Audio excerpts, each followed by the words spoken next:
Je suis sur YouTube depuis plus de 8 ans, ou moins que ça, peut-être. Vers 2016, quelque chose comme ça. Ce qui m'a empêché de véritablement me lancer, c'était que je n'étais jamais prêt.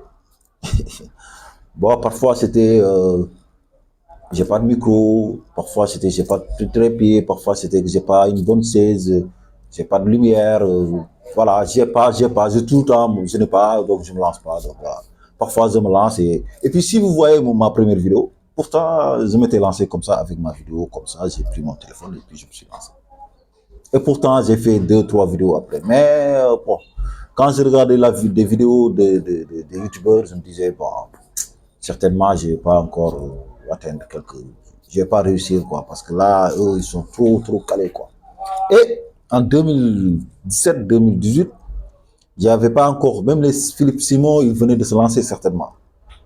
Ouais, il y avait pas ces youtubeurs que vous voyez comme ça, qui ont dit, qui vous donnent des conseils, qui se disent, voilà, j'ai réussi, j'ai comme ça, j'ai fait ceci, YouTube, il faut un niche, il faut trouver une niche, il faut trouver ceci, il faut bien, etc., etc.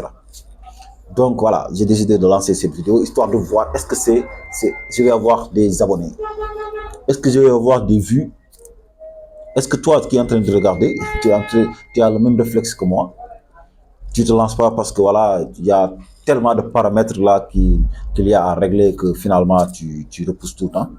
On est en 2025, moi bon, j'ai décidé de me lancer hein, comme bon nombre de gens, comme toi qui es en train de le regarder. Mais dis-toi une chose, après avoir expérimenté YouTube, après avoir regardé des milliers et des milliers de vidéos, jusqu'à ce que mes yeux même commencent voilà, à avoir du mal. Alors moi, la seule chose que j'ai retenue, c'est quoi? C'est qu'il faut se lancer. C'est la seule règle. Comme je vous ai dit tout à l'heure, j'avais ma vidéo, j'avais ma caméra et puis je me suis lancé comme ça, en tenant comme ça le téléphone. Et pourtant, je pouvais continuer. À l'époque, si j'y étais, certainement aujourd'hui, je serais peut-être un des plus grands youtubeurs de l'Afrique. Parce qu'en 2016-17, les gars, il n'y avait pas trop de monde trop de monde ici. Hein. Parce que comme je vous dis, Philippe Simon, même s'il s'était lancé, il n'était pas en Afrique, lui. Il est venu après. Donc, mon ami, dis-toi qu'il n'y a pas de règles à respecter. Non, pas de règles. La seule règle, c'est de commencer. C'est de savoir ce que tu veux et de commencer. Tu veux faire YouTube, bah, regarde comment créer une chaîne YouTube et lance-toi. Ne te fie pas, ne te dis pas comment je vais monétiser, comment tu t'en fous. Tu te lances et voilà, si ta vidéo, tu produis des vidéos, c'est une passion d'abord. Ça doit être une passion. Parce que si tu n'aimes pas la chose, tu peux pas peut-être trop te lancer, quoi. Si tu n'aimes pas la chose, tu vas pas te lancer. Moi, comme je vous ai dit, j'aime la chose, mais voilà, avec tous ces paramètres à régler là, finalement, je me disais non, j'ai pas ceci, mais c'est pas une règle que l'on doit respecter. La seule règle qui vaille, c'est de se dire que je veux créer une chaîne YouTube. Regarde une vidéo qui te dit que comment on va créer la chaîne YouTube. Après avoir su ça, comment mettre une vidéo en ligne. Tu n'as pas besoin de miniature, tu n'en as besoin de rien du tout. YouTube va te faire une miniature. YouTube va t'accompagner. YouTube va poster ta vidéo. YouTube va te faire connaître. Donc, toutes ces règles-là, après, tu vas les comprendre, quoi. Après avoir réussi à un certain niveau, après avoir atteint un certain niveau, certainement, tu vas t'améliorer. Parce que là, ce sera beaucoup plus professionnel, quoi. Mais dès l'instant que tu te mets en barrière que j'ai pas ça, c'est pas ça, c'est pas ça, tu vas pas te lancer, mon ami. Et ça, peu importe sur YouTube, hein. Tu veux faire du e-commerce, tu sais qu'il y a de l'argent, mon frère, bah, la seule règle, c'est de te lancer. Regarde une vidéo qui parle de e-commerce. Et allez, vas-y. Maintenant, il faut une éducation derrière. Il faut savoir, il faut te formater. Mais il faut avoir le créneau. C'est identifier ce que tu veux faire et puis regarde des vidéos là-dessus. Mais ne passe pas ton temps à regarder. C'est-à-dire, tu peux regarder une ou deux vidéos et puis avoir une compréhension globale et puis le reste, tu te lances. Tu vois ce que je veux dire? Dès l'instant que tu te mettras à te dire que voilà, il me faut une formation, il me faut, etc. Parce que je vais te dire une chose, toutes les formations existent sur le net. Ça dépend de comment tu peux les trouver. Toutes les formations que tu es en train de regarder, que tu es en train de faire, que tu es en train de payer, ils existent sur le net. Même moi, si je décide aujourd'hui de lancer des formations payantes, bah, je me base sur le net. Parce que soit tu peux avoir des livres, soit tu peux regarder beaucoup de vidéos, parce que quand même, les vidéos aujourd'hui, disons que les États-Unis sont un peu en avance par rapport à l'Afrique, donc même par rapport à l'Europe. Donc les Européens eux-mêmes, ils s'inspirent des vidéos des États-Unis, voilà, des youtubeurs de cette state. Donc tu vois, donc toi aussi tu n'as pas de barrière pour ne pas te lancer. Il faut te lancer. C'est la seule règle qui existe. Tout le reste, ça te retarde, ça t'ennuie, finalement, tu vas jamais faire quoi. Tu as une idée, tu veux lancer quelque part un petit business, un petit commerce, tu as ton petit truc, mon frère, lance-toi. Je veux dire, par exemple, le commerce à Alibaba, c'est un peu, bon, ça demande des moyens. Tu es en Afrique, tu as 10 000, tu as 20 000, tu n'as pas besoin d'aller sur Alibaba. Va sur le marché et essaie d'acheter, présente-toi sur le grossiste et dis-lui que toi tu es un revendeur. Il va te payer, il va te vendre en prix grossiste. Donc, ton 10 000 là, tu peux acheter des choses qui coûtent sur le marché 1000 francs, tu les achètes à 300, 400, hein, et tu essaies, toi-même tu viens, tu essaies de le revendre. Tu as un réseau certainement, tu te connais avec certaines personnes, tu es dans le quartier, etc. Tu vois, parce que Alibaba, si tu veux y rentrer, il te faut un capital. Tu dois avoir au moins 200 000 ou bien 300 000 parce que tu ne peux pas acheter des choses et payer le fret plus cher. Alibaba, si tu achètes, il va falloir le faire transporter et payer les impôts, etc. Donc, dans ce cas, ça risque de te coûter un peu cher alors que tu n'as pas le budget. Donc, ça aussi, ça peut être un facteur bloquant. Donc, ce que tu dois faire, c'est avoir 20 000 francs ou avoir 10 000. Hein? Et avec ces 10 000 là, bah, excusez-moi, hein, avec le reflet, etc. Donc c'est le véhicule qui passe quoi.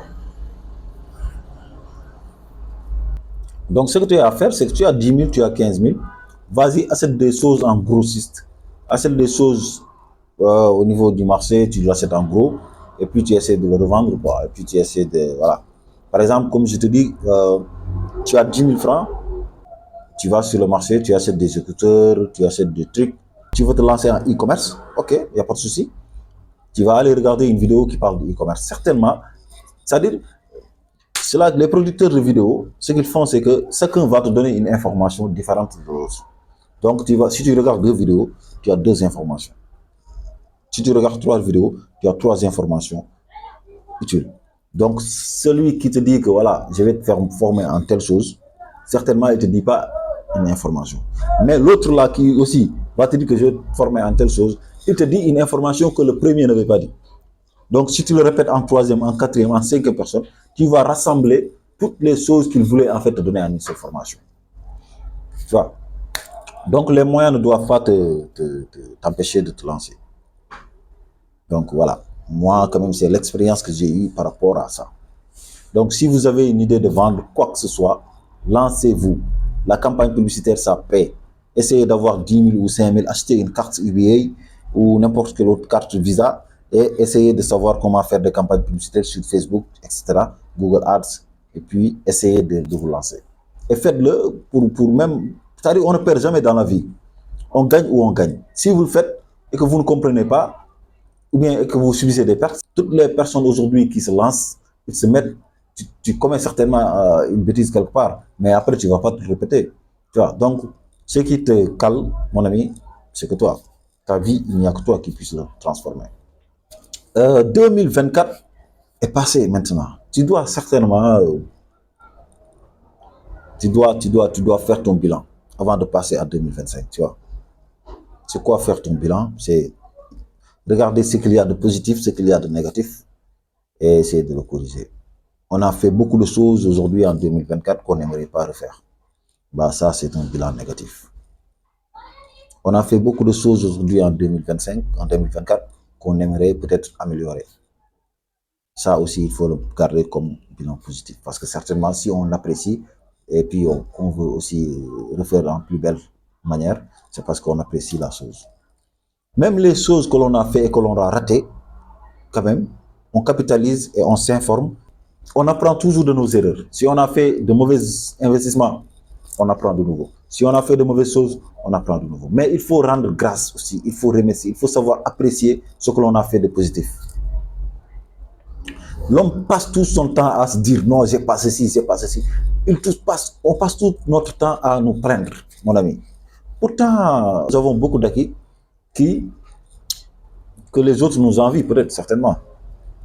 Parce qu'aujourd'hui, si on se miroite sur des personnes qui sont en avance par rapport à nous, nous aussi, il faut se dire qu'il y a des personnes qui se miroitent par rapport à nous, et etc., etc.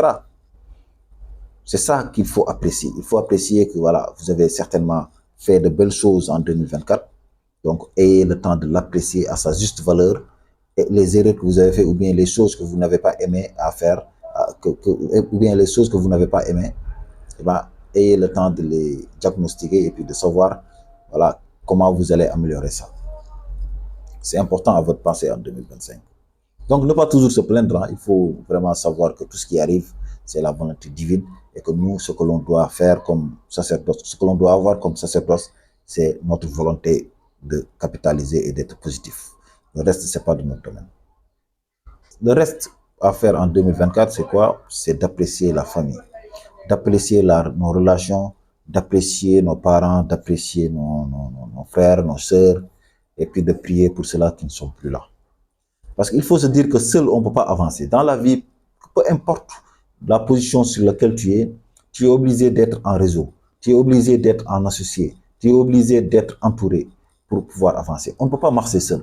On a tout le temps besoin des personnes pour pouvoir construire, pour pouvoir avancer, pour pouvoir faire n'importe quel quoi. N'importe quoi. Tu ne peux pas dire que je n'ai pas besoin de gens pour m'avancer dans ce projet. Ça n'existe pas. Donc, ayez le temps d'apprécier votre entourage. Mais surtout, il faut savoir avec qui on traîne aussi. Parce que nous sommes la moyenne des 5 personnes avec lesquelles nous traînons. Si on traîne avec 5 chômeurs, mon ami, on risque d'être le 6e. Si on traîne avec 5 personnes qui travaillent, on risque d'être le 6e. Si on traîne avec 5 milliardaires, eh bien, mon ami, si on n'est pas milliardaire, on le sera. Vous voyez? Donc, savoir repérer son entourage, savoir apprécier sa famille, savoir vivre, savoir maîtriser son entourage, savoir remercier et voilà et prier Dieu que les choses puissent marcher en 2025 plus que cela a été en 2024. Alors, après avoir fait ça, maintenant on se dit, maintenant qu'on a tout effacé, maintenant qu'on a eu des mésaventures, maintenant qu'on a saisi, on connaît ce que l'on n'a pas aimé en 2024, maintenant que l'on veut changer peut-être d'entourage et puis changer de mindset, changer de réseau, etc., etc. On se dit, ok, on se construit un mental de fer pour pouvoir maintenant passer à l'autre action. C'est quoi? Ce que l'on aimerait faire en 2025. Ce que l'on aimerait faire en 2025, c'est par rapport en 2024 que l'on le construit. On s'appuie sur 2024 pour nous projeter sur 2025. Voyez, 2025 est là, on se fixe des objectifs. Moi, par exemple, on se dit, bon, 2025, je vais me fixer un objectif sur les 12 mois jusqu'au 31 décembre. Maintenant, cet objectif-là, c'est l'objectif final. Maintenant, je vais me fixer de petits objectifs qui vont être trimestriels ou bimestriels ou semestriels. C'est-à-dire, chaque 2 mois, je vais pouvoir peut-être apprécier mon objectif à court terme. Parce que l'objectif à long terme, quand même, c'est en décembre. Voilà. Disons que tu as un projet de construire une maison, je ne sais pas quoi, tu veux être millionnaire, tu veux te lancer dans l'e-commerce, tu veux te lancer dans YouTube. Si ton projet c'est de construire une maison, bah, il va falloir quand même avoir le capital. Maintenant, c'est ça, le capital va constituer tes objectifs à court terme. Parce que l'objectif final, c'est de construire une maison, mais ce sera certainement en fin d'année. Donc, qu'est-ce que tu dois faire? C'est comment mobiliser ton capital.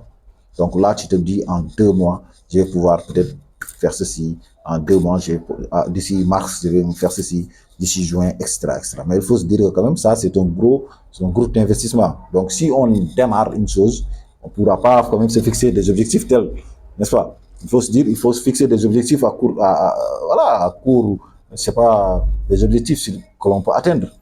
Quand même. Construire une maison, c'est des millions, tu vois, alors qu'on vient de se lancer. À moins qu'on soit, quand je pensais à cet exemple-là, c'est que je pense à ceux-là qui ont peut-être le capital et qui vont se dire que maintenant, je vais avoir une éducation financière. En 31 décembre, je vais essayer d'avoir des objectifs à court terme jusqu'à pouvoir construire la maison. Mais si on démarre là maintenant, ça va être difficile de pouvoir atteindre cela. Maintenant, ceux-là qui sont déjà, ceux-là dont le rouleau compresseur est déjà en marche, ils peuvent, selon leur capital, ils peuvent peut-être atteindre ça. Ouais. Alors, on se fixe ces objectifs et puis on commence à véritablement, on les met même quelque part. Il faut essayer même de les mettre quelque part. C'est-à-dire, il faut essayer de voir ces objectifs, où est-ce que tu peux les peut-être mettre pour pouvoir les regarder, pour pouvoir peut-être te dire en mars, regarder le papier où tu avais noté quelque chose, mais où est-ce que j'en suis avec cet objectif. Tu fais l'évaluation, le suivi et l'évaluation. Tu le fais toi-même. Maintenant, pour ne pas oublier, pour ne pas peut-être être emporté par d'autres détails, tu le mets quelque part et puis tu essaies de voir ça en mars, quoi, en mi-chemin, quoi. Tu vois ce que je veux dire? Ça va te permettre tout le temps d'être focus sur l'objectif. Parce que sinon, tu vas encore te perdre et en fin décembre, tu vas revenir ici pour te dire que voilà, j'ai pas réussi encore, etc., etc. Donc voilà. En 2025, comment l'entamer, quoi? Tes projets, tu passes à l'action et puis voilà. J'écoutais tout à l'heure un jeune qui dit, lui, il est à 145 000 de bénéfices nets la journée, hein. Il est en e-commerce. Je me dis, mais attends, 145 000, ça fait certainement plus que le salaire de beaucoup de gars qui travaillent, qui sont salariés. Et pas ça alors. Vous voyez que ce jeune est en train de faire des chiffres d'affaires qui vous dépassent, mon ami. Lui, dans un an, il va, mon ami, il va très loin, hein. Donc, c'est le moment de te réveiller, hein, mon ami. Ah oui, il n'y a pas de temps à perdre. Il faut go.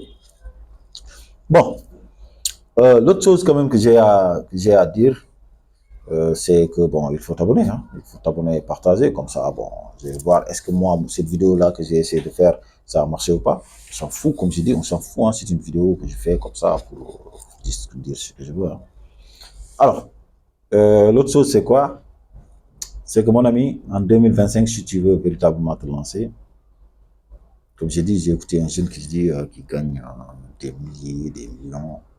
C'est incroyable, hein? C'est incroyable. Mais c'est possible, quoi. Mais il faut le faire. Maintenant, toi qui es en train de regarder aussi, tu dois te dire, non, c'est possible. Maintenant, est-ce que c'est le bon moment? Bah oui, est-ce que c'est le bon moment? Je me disais la même chose en 2016. Je me disais que non, le marché était un peu saturé. 2017, c'était pareil. 20, c'était pareil. 2024, c'est pareil. Je me disais que bon, je vais me lancer, mais certainement le marché est pareil. Je me disais, ouais, le marché c'était saturé, bon, j'avais aucune chance de réussir. Et pourtant, il y a des gens que j'ai vus en 2020 qui se sont lancés, en 2022, même en 2023. Bon, mon ami, voilà, ils me dépassent là de loin. Je dis, mais c'est quoi ce bordel? Donc, c'est comme on dit, ce n'est jamais le bon moment pour réussir, mais c'est toujours le bon moment pour commencer. Ah ouais, le bon moment pour commencer. C'est-à-dire la chance vient en saisissant ce moment-là. Il faut passer à l'action. Aujourd'hui, on est en 2025, mon ami. Il y a beaucoup plus de monde connecté qu'en 2024, c'est sûr. Donc, c'est le bon moment de se lancer sur n'importe quel domaine, si c'est digital, bien sûr. Même commercial, même n'importe quoi, c'est le bon moment parce qu'on est en 2025. Et il y a plus de gens qui sont connectés et qui en veulent. Le marché, les demandeurs sont de plus en plus nombreux. On dit qu'il y aura plus de 50 milliards de cette personne, je ne sais pas d'ici quelle année. Donc, ça veut dire que plus il y aura plus de monde dans le monde, il y aura la population mondiale, plus elle augmente, plus la demande augmentera, et plus l'offre aussi devient peut-être saturée même, à la limite. Donc l'offre là qui diminue, mais fait partie de cela qu'il faut augmenter les choses, mon ami. Donc c'est le bon moment de se lancer en 2025. Parce que c'est toujours mieux que de se lancer en 2024. Aujourd'hui, moi qui regardais des vidéos en 2016-17, si je m'étais lancé, c'est sûr qu'il y a moins de connectés qu'en 2017-2018 qu'en 2025. C'est sûr. Cette vidéo, par exemple, elle peut faire des milliers de vues aujourd'hui seulement. Alors qu'en 2017-18, certainement, bon, il n'y avait pas trop de gens qui étaient connectés, surtout ici en Afrique. Parce que là, on te parlait de... Même pour être rémunéré, c'était compliqué. Il fallait être PayPal, je ne sais pas, passer par... J'ai regardé tellement de vidéos qui disaient que voilà, pour avoir l'argent en Afrique, il faut avoir des comptes de ci, cela. Bon, voilà, finalement, on se lance jamais. J'ai regardé des vidéos de Ibrahim Kamara qui disaient que voilà, même les Ibrahim Kamara, tu vois, ils étaient aux États-Unis, ils se sont lancés à partir de là-bas, mais après ils sont revenus en Afrique pour dire que bon, voilà, les choses se passent ici, quoi. Tu vois, les dropshipping, quand j'ai entendu parler de ça, c'était en 2018. Voilà, je maîtrisais même à la limite, mais je ne me lançais pas, mon frère. Imagine si je m'étais lancé. Aujourd'hui, je serais peut-être l'un des pionniers ici en Afrique, surtout en Afrique de l'Ouest. Malheureusement, c'est jamais le cas, quoi. Donc, vous aussi, ne faites pas le même processus que moi. En tout cas, comme je vous ai dit, moi, en 2025, bah, tout ce qui passe par ma tête, j'essaie de l'appliquer. Hein. Il n'y a pas, d'attente. Hein. Il n'y a pas d'attente. Hein. J'essaie d'appliquer tout ce qui me passe par la tête. En 2025, moi, j'ai décidé de m'appliquer. Voilà, c'est ça le gros mot, de m'appliquer. Donc, vous aussi, appliquez-vous, quoi. En tout cas, c'est le conseil que je vous donne. Parce que c'est toujours le bon moment de vous lancer. Voilà. 2025, il y a plus d'opportunités. Il y a plus de monde. Il y a plus de demandes. YouTube est plus accessible. Voilà. Ne vous focalisez pas sur j'ai pas de micro, je n'ai pas ceci, je n'ai pas ça. Lancez-vous, mon ami. Vous avez des smartphones, vous avez des smartphones. Maintenant, on est dans un monde où les smartphones avec leur micro, ça porte. On peut entendre ce que vous dites. C'est clair, on peut voir ce que vous faites. Les gens même se lancent avec des audios seulement. On les écoute et pourtant ça marche. Donc, tu n'as pas besoin d'avoir quelque chose de clair pour être regardé ou bien entendu. Tu n'as pas besoin d'avoir un micro, tu n'as pas besoin d'avoir un trépied, etc. Tu prends ton téléphone comme ça et puis tu te filmes. Combien de youtubeurs le font? Mais mon ami, regarde pas très loin, regarde là où tu es. Qu'est-ce que tu peux faire tout de suite? Lance-toi. Lance-toi. Il n'y a pas de formule, mon ami. Il n'y a pas de formule. Tu dois te lancer et puis c'est fini. Ouais, je te le dis. Alors, cette vidéo va durer peut-être là, on est à 20 minutes, quelque chose comme ça. Bon, c'était juste une vidéo où je voulais partager, parler de n'importe quoi, n'importe où, voilà. Essayer de, voilà, quoi, de ne pas avoir de barrière. Comme je vous ai dit, il n'y a pas de barrière sur le monde digital ou sur n'importe quel domaine entrepreneurial. Il n'y a pas de barrière. La seule façon de ne pas commencer, c'est de ne pas passer à l'action. C'est ça la barrière. C'est ça la barrière. Si vous ne commencez pas, vous ne pousserez pas d'un iota. Vous ne bougerez pas d'un iota, comme on dit. Donc, commencez et puis le reste là, on va gérer. En tout cas, en 2025, en décembre 2025, mon ami, tu dois pouvoir te dire que si jamais tu regardes cette vidéo, ou bien moi-même, en décembre 2025, moi-même, je vais venir me dire, voilà, je m'étais dit ça en janvier, qu'est-ce que je suis devenu? Et en février, je vais voir combien de contenu j'ai produit. Parce qu'imaginez là, je vais dire que dès janvier, je me lance. Ok, je me suis lancé. J'ai produit 2 vidéos en 2 semaines, peut-être. Là, j'ai produit beaucoup de vidéos, mais j'ai un problème de montage. Mais est-ce que je vais attendre tout ça là? Non, je vais attendre. Même s'il le faut, je paie des gens pour me faire les montages. Mais maintenant, mieux, j'ai décidé de ne plus me faire ces tonnes de montage là et puis me fatiguer. Si mes vidéos ils passent, c'est bon. Si ça passe pas, de toute façon, moi, l'objectif personnel que j'ai, parce que dans la vie, il faut avoir des objectifs personnels qu'il faut se fixer. C'est-à-dire, ne dépend pas quand même de l'appréciation des gens pour pouvoir exister. Non, dépend de l'appréciation que tu as toi-même de toi. Aujourd'hui, moi, je me lance. Ok, avec barrière ou sans barrière, je me lance. Ok, maintenant, ça, c'est mon appréciation personnelle. Pour moi, j'ai fait mon devoir. Maintenant, que vous l'appréciez ou pas, ça aussi, ce sera à vous de voir mon contenu si ça vous intéresse ou pas. Sans effets spéciaux, sans écriture, sans rien. Si ça vous intéresse, certainement, vous allez aimer la vidéo. Vous allez la partager, vous allez vous abonner. Si ça vous intéresse pas, bon aussi, voilà, en tout cas, moi, j'aurais été satisfait de ce que j'ai fait moi-même, quoi. Donc, c'est ça, en gros. Je vous dis à très bientôt et abonnez-vous, likez, partagez pour que cette chaîne ait beaucoup plus de valeur. Et on va faire beaucoup de production, Inch'Allah. Voilà. À très bientôt.